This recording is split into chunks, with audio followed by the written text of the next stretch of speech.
A Câmara terminou de votar os destaques do projeto de lei que cria o teto de 17% para o ICMS.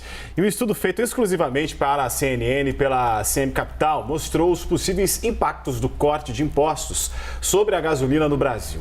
A queda pode chegar até R$ 1,46 por litro. O assunto para o nosso bate-papo aqui com a Thaís Hered e também com a Priscila Yasbeck. Vamos começar pela Thaís, que está aqui com a gente. Tá aqui, viu, César? Tá aqui com a gente. Eu sabia, o César me mandou uma mensagem, eu falei para ele, peraí que eu tô indo. Olha! Muito bem. Ô Thaís, como é que fica esse valor se a Petrobras decidir reajustar o preço dos combustíveis? Então, essa queda ela pode diminuir. Na verdade, tem vários aspectos aqui que estão sendo considerados. Eu conversei com a Carla Genta, que é a autora desse estudo feito, que nós estamos dando aqui com exclusividade na CNN. E a primeira coisa que eu quero explicar aqui é o seguinte, por que só a gasolina? O estudo foi feito só sobre a gasolina. Porque a gasolina, no grupo de combustíveis que faz parte do cálculo do IPCA, que é a inflação, a gasolina é o que tem o maior peso, é a que tem a maior relevância. Então, se for para impactar a inflação, a gasolina é que vai trazer o maior efeito. Então, vou passar aqui para o telão para dividir com vocês aqui esses dados e os cenários calculados, então, pela CM Capital. Vamos olhar para o cenário número 1, que leva em consideração apenas o projeto que foi aprovado agora, que coloca o ICMS no limite de 17%, os impostos federais ficam zerados e a gasolina, que hoje está numa média, segundo a Agência Nacional do Petróleo, em R$ 7,22, ela cairia para R$ 6,51. Aqui, beleza, caiu para R$ 6,51. E se a Petrobras fizer o reajuste, que ela já está com água passando pelo nariz, ou melhor, com petróleo, né, passando pelo nariz, precisando fazer esse reajuste porque a defasagem está muito alta, se o reajuste acontecer pelo método que a Petrobras tem adotado ultimamente, que é a média do preço dos últimos 30 dias, a gasolina fica maior. Olha lá, ó. Vai para 7,81. Então, aqui neste cenário, não só a inflação não cai, como ela sobe. Né? Se isso tudo acontecer, aqui considerando margem dos postos de gasolina e tudo mais. No segundo cenário, nós temos ICMS e impostos federais zerados, ou seja, PEC das combustíveis passa também, os governadores aceitam e topam zerar o ICMS e aí sim a gasolina cai bastante, do 7,22 vai para 5,76.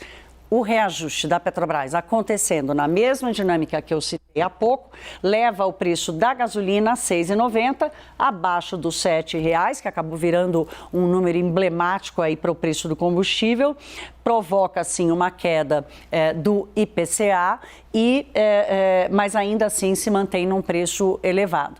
Tem uma coisa importante que a Carla dividiu com a gente, que é o seguinte, dentro da cadeia, de toda a cadeia que vai desde a refinaria até os postos, tem a margem das empresas, das distribuidoras, tem a margem dos postos. Então, esse preço ele pode variar um pouquinho para cima, um pouquinho para baixo, tanto do ponto de vista da redução do imposto, ou seja, quanto da redução do ICMS vai chegar na cadeia, na ponta.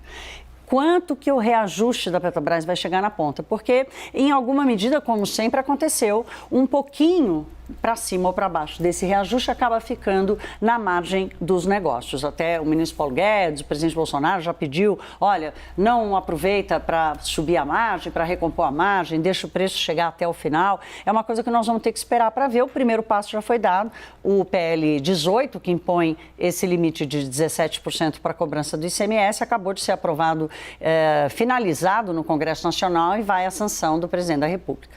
Então, esse R$ 1,40, 46 centavos, seria uma média até o limite, digamos assim. No limite, é o melhor desconto. cenário. Que não deve acontecer na prática. Exato, melhor cenário sem contar com o reajuste da Petrobras. Sim. Cai isso tudo. É uma beleza. Vai lá, já não está aqui a bombinha. Cai para 5,76, se eu não me engano, né? Até o presidente Bolsonaro falou assim, olha, pode cair até R$2. É essa conta que ele fez. Se zerar tudo, zerar os impostos, ninguém mexer na margem e não tiver reajuste da Petrobras, cai de 7,22 para 5,76. No melhor cenário mesmo. Mas é um cenário absolutamente improvável, né? Muita gente para combinar, né? Muita gente para combinar e muitos custos envolvidos nisso, num cenário em que é praticamente impossível a Petrobras não promover um reajuste nos próximos dias. Ela já está atrasada, né, na visão de muitos especialistas. Com certeza. Agora, o Pri, um dos problemas, né, o impasse para que esse projeto fosse aprovado é exatamente a perda de arrecadação por parte dos estados. E aí criou-se um mecanismo no texto do Senado de que os estados que perdessem até 5% seriam compensados pelo governo federal por meio da dívida com a União, enfim, outros processos, para aqueles estados que não têm dívida com a União. Como é que ficou esse dispositivo que foi aprovado hoje agora na Câmara? Pois é, notícia quentinha. Então, a gente já tinha o nosso papo previsto para falar dos impactos nos preços. Daí, então, o projeto foi aprovado, né, segue para sanção. E uma das grandes novidades é que essa compensação, ela ficou enfraquecida, né? Estou até aqui teclando com o Murilo Viana, especialista em contas públicas, tem falado bastante comigo, com a Thaís, sobre esse assunto. E o que ele está explicando, né? Que alguns mecanismos ali que eram previstos para essa compensação, quando a perda passasse de 5%, tinha um mecanismo que previa que a compensação fosse feita pelos itens geral, por uma perda de arrecadação geral, depois passou a ser por produtos específicos. Isso deu uma mudada aí nesse projeto que saiu e que foi aprovado, que vai para a sanção do presidente. Mas, resumindo, no frigir dos ovos, o que ele está me dizendo é que a compensação para os estados ficou enfraquecida. E qual que é o grande problema disso, né? Porque todo mundo escuta as notícias sobre os projetos de ICMS, de combustíveis, pensando, pô, mas isso é bom que cai o preço, a gente está sentindo no bolso, o preço está alto, a inflação está pegando.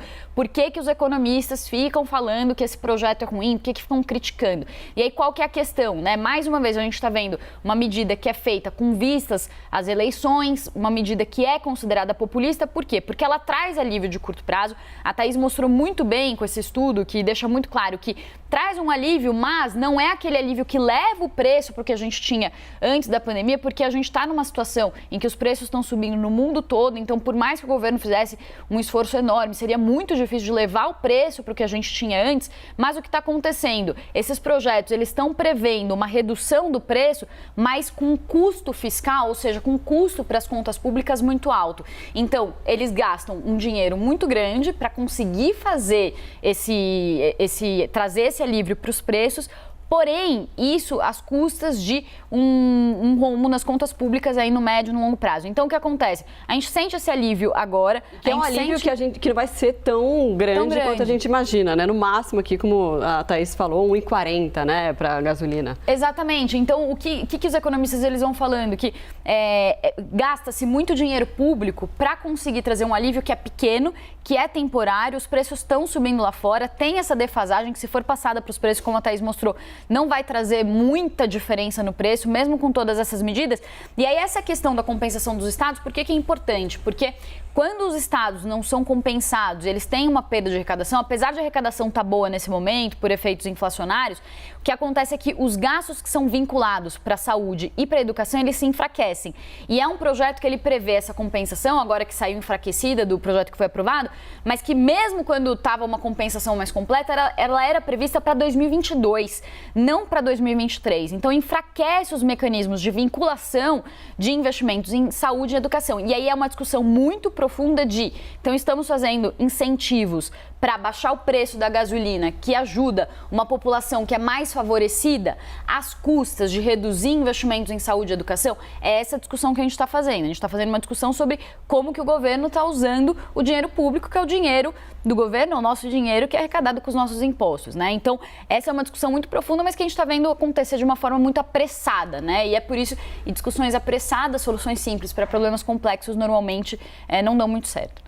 E a gente vai falar muito ainda sobre isso. Obrigado, meninas. Rapidamente, posso só fazer eu sei que a gente já estourou o tempo, mas a Priscila chama a atenção para essa coisa. O mundo inteiro está tomando decisões e o governo tem falado isso. Está todo mundo tomando decisões. Ontem nós demos aqui, a Áustria decidiu um pacote de 6 bilhões de euros para dar dinheiro para aquelas pessoas mais vulneráveis, para os desempregados e as famílias que estão vivendo com a pensão mínima do Estado. A Áustria é um dos países mais ricos da Europa. E o dinheiro vai para quem precisa desonerar gasolina, em que o rico vai se dar bem e o pobre vai sentir um pouco de alívio, é a cara do sistema tributário brasileiro, né? Em que aquele que ganha menos paga mais e o que ganha mais acaba sendo beneficiado sem precisar.